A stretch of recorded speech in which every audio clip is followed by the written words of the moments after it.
Hindi medium कक्षा 10 सामाजिक विज्ञान पाठ 9 वन एवं वन्य जीव संसाधन।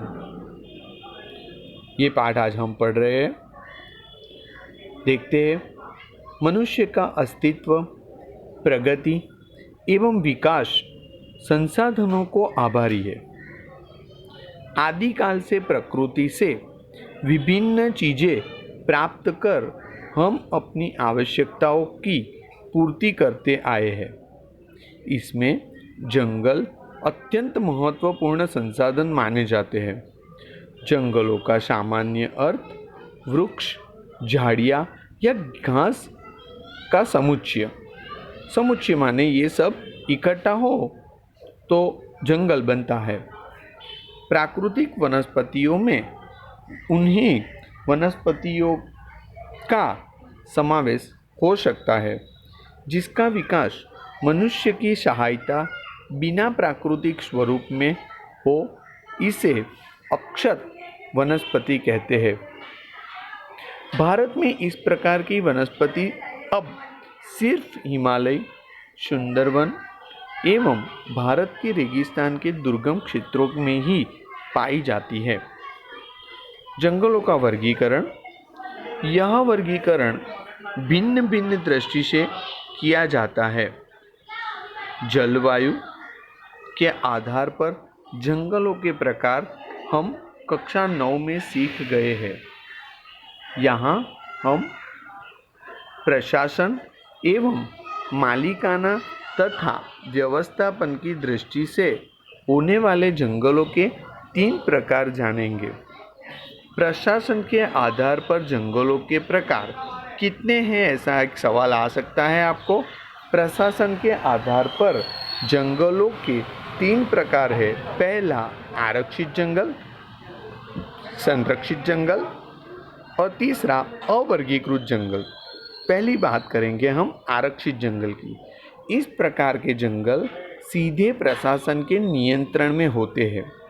इसमें लकड़ियाँ काटने या चुनने तथा पशुओं की चराई करने के लिए प्रवेश करने पर प्रतिबंध होता है। दूसरा संरक्षित जंगल। इस प्रकार के जंगलों की देखभाल शासन तंत्र द्वारा किया जाता है। यहाँ वृक्षों को हानि पहुँचाए बिना लकड़ियाँ चुनने एवं पशुओं को चराने के लिए स्थानीय लोगों को छूट दी जाती है कि वृक्ष को काटना नहीं है, पर सूखी लकड़ियाँ जो है वो वहाँ के जंगल में या जंगल के आजू बाजू रहने वाले जो भी लोग हैं वो चूल्हा जलाने के लिए सूखी लकड़ियाँ ले जा सकते हैं और उसके पशुओं को भी चरा सकते हैं, पर वो तंत्र के देखभाल शासन के अंदर। अवर्गीकृत जंगल। इस प्रकार के जंगलों का वर्गीकरण अब तक नहीं किया गया है। यहाँ वृक्षों को काटने तथा पशुओं को चराने पर कोई प्रतिबंध नहीं होता है। मालिकाना प्रशासन तथा व्यवस्थापन की दृष्टि से जंगलों के प्रकार। भारत के जंगलों को मालिकाना प्रशासन एवं व्यवस्थापन की दृष्टि से निम्नलिखित 3 भागों में बांटा जाता है। पहला है राज्य के मालिकाना जंगल, सामुदायिक वन और तीसरा निजी जंगल। पहली बात करेंगे राज्य के मालिकाना जंगल की। इस प्रकार के जंगलों पर राज्य या केंद्र सरकार का नियंत्रण होता है। देश में अधिकांशतः जंगल क्षेत्र इस प्रकार में रखे गए हैं। दूसरा है सामुदायिक वन। इस प्रकार के जंगलों पर स्थानीय स्वशासन संस्थाओं का नियंत्रण होता है, जैसे ग्राम पंचायत, नगर पालिका, महानगर पालिका या जिला पंचायत। तीसरी बात है निजी जंगल। इस प्रकार का जंगल व्यक्तिगत मालिकाना वाला होता है। उड़ीसा, मेघालय, पंजाब एवं हिमाचल प्रदेश में ये विशेषतः पाए जाते हैं। इस प्रकार के जंगल अधिकांशतः शत विशत अवस्था में, तो कुछ जंगल उज्जड़ अवस्था में आ गए है। आगे देखते हैं नया टॉपिक, निर्वनीकरण, जंगल विनाश। निर्वनीकरण माने जंगल का विनाश। निर्वनीकरण अर्थात जंगलों का नष्ट होना। अत्यंत निम्न दर से होने वाला निर्वनीकरण हमारे देश के साथ संपूर्ण विश्व की मुख्य समस्या में से एक है। मनुष्य की विकास यात्रा का यह परिणाम गिना जा सकता है। प्राकृतिक रूप में भी वृक्ष नष्ट होते हैं, परंतु वे मनुष्य की दखलंदाजी से होने वाले विनाश की तुलना में नगण्य है। निर्वनीकरण के प्रभाव व्यापक स्तर पर अनुभव किए जाते हैं। वातावरण में कार्बन डाइऑक्साइड की मात्रा बढ़ती है। हरित गृह प्रभाव के प्रभाव और जटिल बनते हैं। वृक्षों का आच्छादन दूर होने से, मिट्टी का कटाव होने से कृषि उत्पादन की समस्या बढ़ती है। द्वीपकल्पीय भारत के जंगलों में बड़े पैमाने पर निर्वनीकरण के कारण जंगल क्षेत्र घटा है। इसके साथ अनेकों सजीवों ने अपना प्राकृतिक निवास स्थान खो दिया है। इसके परिणाम स्वरूप वन्यजीव भोजन एवं पानी की खोज में मानव बस्तियों की तरह आ जाते हैं। मांसाहारी वन्यजीवों द्वारा जंगल के नज़दीकी क्षेत्रों में बसने वाले पशुपालकों के पशुओं का शिकार करने की घटनाएं बढ़ रही है। वन संरक्षण के उपाय, पहली बात है लकड़ी के स्थान पर उपयोग में ली जा सके ऐसी सामग्री के लिए संशोधन करना। उससे लकड़ी का उपयोग घटने से जंगल बचेंगे। कहीं आवश्यकता अनुसार विकास के लिए निर्माण कार्य करने पर जो वृक्ष काटने पड़े उनके स्थान पर उसी प्रजाति के नए वृक्ष लगाना। अपरिपक्व वृक्षों के काटने पर संपूर्ण प्रतिबंध लगाना है। ऐसे वृक्ष कभी काटने नहीं हैं। नेक्स्ट, जो उद्योग जंगलों से कच्चा माल प्राप्त करते हैं उनसे भविष्य की आवश्यकताओं के संदर्भ में वनीकरण करवाना।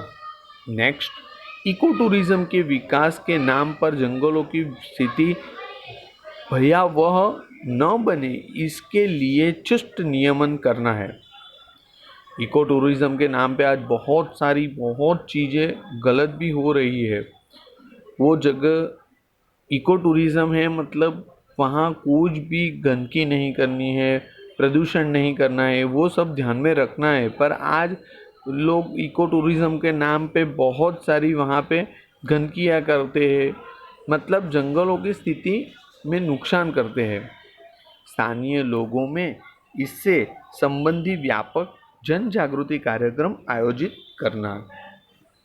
स्कूल कॉलेज स्तर पर सिखाए जाने वाले पाठ्यक्रमों में इस बाबत जानकारी शामिल करना एवं वन संरक्षण की आवश्यकता समझाना। नेक्स्ट, घास चारा एवं ईंधन का आवश्यकता के लिए सामाजिक वनीकरण एवं कृषि वनीकरण को योजनापूर्वक प्रोत्साहक कदम उठाकर सघन रूप से बढ़ाना। ईंधन की आवश्यकता में लकड़ी के उपयोग के स्थान पर सौर ऊर्जा का उपयोग करो, प्राकृतिक गैस का उपयोग करो आदि विकल्पों को अपनाना चाहिए। नव संसाधनों का मितव्ययी उपयोग करना, कीटकों से क्षतिग्रस्त वृक्षों को दूर करने से अन्य स्वस्थ वृक्षों के विकास की प्रक्रिया तीव्र बनती है। दावाग्नि से जंगलों को भारी नुकसान होता है। दावाग्नि क्या है कि जंगलों में लगने वाली आग, उसे कहते हैं दावाग्नि। दावाग्नि में कभी कभी क्या होता है कि दो वृक्ष एक दूसरे के साथ मिल जाते हैं, घर्षण होता है तो चिंगारी निकल आती है, तो उसके कारण जो सूखी घास पे अग्नि होती है तो दावाग्नि से जंगलों को भारी ऐसे नुकसान होता है। इसके शमन के लिए राष्ट्रीय स्तर पर अलग व्यवस्था तंत्र या दल तैयार करना है। जंगल क्षेत्र में आए हुए धार्मिक आस्था केंद्रों पर लगने वाले मेले, भंडारे या परिक्रमा के समय परिवहन की सुविधा बढ़ने एवं प्रवास सुगम होने से हजारों यात्री पहुंचते हैं। उस समय होने वाले कचरे का योग्य निकाल न होने से जंगल दूषित होता है। पशुओं को चराने के लिए अलग विस्तार रखने चाहिए। वैविध्यपूर्ण वन्यजीव। भारत में जलवायु एवं भूपृष्ठ के संदर्भ में काफ़ी विविधता पाई जाती है। इस भौगोलिक वैविध्य के कारण जीव जंतु, पशु पक्षी एवं वनस्पतियों में विविधता पाई जाती है। विश्व में पशु पक्षियों की लगभग 15 लाख प्रजातियां हैं। इसमें से 81,251 जितनी प्रजातियां भारत देश में जा सकती है। जैव विविधता की दृष्टि से भारत का विश्व में 12वां स्थान है। ये परीक्षा में आ सकता है कि जैव विविधता की दृष्टि से भारत का विश्व में 12वां स्थान है। भारत में एशिया, यूरोप एवं अफ्रीका के तीनों प्रकार के वन्य जीव पाए जाते हैं। अफ्रीका के झरक चिकारा, यूरोपियन लकड़बग्धा, जंगली बकरियां एवं कश्मीरी मृग, दक्षिणी पूर्व एशिया के हाथी, गिबन आदि मिलते हैं। भारतीय जैव वैविध्य में काले भालू, एक सींगी भारतीय गैंडा, हिरन, विविध प्रकार के सांप, मुख्य पक्षियों में मोर, घोराड, बाज, कलकलिया, सुरखा और सारस पाए जाते हैं। हिमालय की ऊंचाइयों पर पाया जाता हिम तेंदुआ, वहीं ठंडे वनों में मिलते लाल पांडा भालू विशिष्ट प्राणी है। वर्तमान समय में भारत विश्व में एक ऐसा देश है जहां बाघ एवं सिंह अपने प्राकृतिक निवास में विचरण करते हैं। ठंडी की ऋतु में राजस्थान में केवलादेव देव के राष्ट्रीय उद्यान, भरतपुर एवं गुजरात के नल सरोवर जैसे जल प्लावित क्षेत्रों में असंख्य यायावर पक्षी माने दूसरे देश से आने वाले पक्षी दूर दूर से ठंडी बिताते आते हैं। ओडिशा के समुद्र किनारे रेत तट पर समुद्री कछुए अंडे देते आते हैं। भारतीय अजगर और विविध प्रकार के सांप तथा दक्षिण के घने वर्षा वनों में राजनाग पाए जाते हैं। लुप्त होते वन्यजीव। आज विश्व के असंख्य वन्यजीव विनाश की सीमा पर खड़े हैं। विगत सदी के प्रारंभ में बाघ संपूर्ण भारत में पाए जाते थे। उस समय गुजरात में ईडर, अंबाजी, पंचमहाल और डांग के जंगलों में बाघ मिलते थे। आज गुजरात के जंगलों में बाघ संपूर्ण नष्ट हो गए हैं। भारतीय जंगलों से चीता नष्ट हो गया है। पहले भारतीय जंगलों में सहज रूप से मिलते अनेकों पक्षियों की जातियां सौभाग्यवश ही दिखती है। इनमें गिद्ध, गुलाबी गर्दन वाली बतख, सारस, उल्लू आदि भविष्य में लुप्त होने की तैयारी में है। पूर्वोत्तर के अरुणाचल प्रदेश में एक समय व्यापक प्रमाण में दिखने वाले चिलोट्रा आज सरलता से नहीं मिलते हैं। नदियों के मीठे पानी में पाए जाने वाले घड़ियाल यानी मगर की प्रजाति है और गांगे डॉल्फिन के अस्तित्व पर आज बड़ा संकट है। उड़ीसा, गुजरात आदि राज्यों के समुद्र किनारे अंडा देते आते समुद्री कछुओं की संख्या में लगातार कमी आई है। एक समय गुजरात की नर्मदा, तापी, मही एवं साबरमती सहित नदियों में मिलने वाले जल बिल्ली इस क्षेत्र में लुप्त होने की कगार पर है। इस स्थिति के बारे में गंभीरता से विचार करने का समय आ गया है। वन्य जीवों के विनाश के कारण।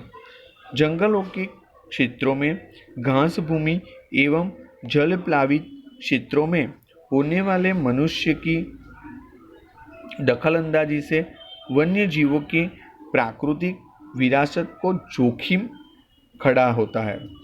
जंगलों का विनाश प्राकृतिक असंतुलन के लिए सबसे बड़ा कारण है। इसका अंतिम प्रभाव वन्य जीवों की संख्या घटता है। बाल, खाले, हड्डियां, सींग या नाखून प्राप्त करने के लिए होने वाले शिकार कारणभूत है। आप देख सकते हैं यहाँ पे एक चित्र दिया है हाथी का। शौक के लिए होने वाले शिकार, पहले के ज़माने के राजा से लेके अब तक के जो भी शिकारी है वो अपने शौक के लिए प्राणियों का शिकार करते थे, या फिर हाथी जैसे हाथी दांत जो मिलते हैं हाथी में से, और उसकी हड्डी या चमड़ा, वो सब के लिए उसका शिकार करते हैं। तो ये एक कारण है। मनुष्य के लोभ लालच से होने वाले जंगलों का अति दोहन, सड़कों, बहुउद्देशीय योजनाओं का निर्माण, खनिज खनन, नई बस्तियों का शहरों का वितरण वन्य जीवों को निर्वाचित करता है। घास चारा, ईंधन या पशु चराई के लिए जंगलों पर दबाव बढ़ रहा है। जंगलों की आग अनेक प्रजातियों को खा जाती है। यह आग आदि यदि बच्चों के पालन या अंडों को सेने के समय लगे तो वन्य प्राणियों की संख्या पर बड़े पैमाने पर नकारात्मक प्रभाव पड़ता है। स्वयं के लिए प्राकृतिक निवास नष्ट होते हैं। बेघर बने वन्य क्षेत्र से बाहर आने वाले प्राणी मनुष्य के साथ की लड़ाई में कई बार जीवन खो देते हैं। प्राणिज औषधियों या सुगंधित द्रव्यों की प्राप्ति के लिए किए जाने वाले शिकार ने उन प्रजातियों को विलुप्त के किनारे पर ला दिया है।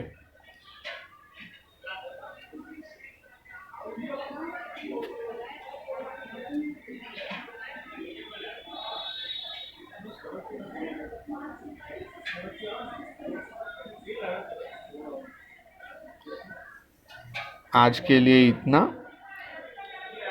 Thank you.